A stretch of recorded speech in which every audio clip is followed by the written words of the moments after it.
As a result of the sneaker's 10th anniversary festivities, it is now widely accessible outside of Foot Locker, which Dick's Sporting Goods just purchased for billions of dollars, allowing the design to be included in more footwear rotations.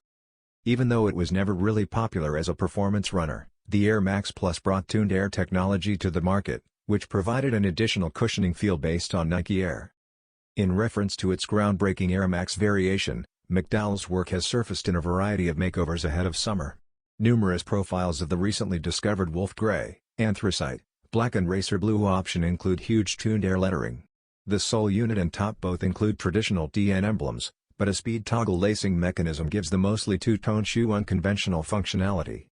Ahead, take an official look of the newest sneaker bearing the tuned air logo. By the time autumn arrives, pairs should be quietly released on Nike.com. SRP is $180.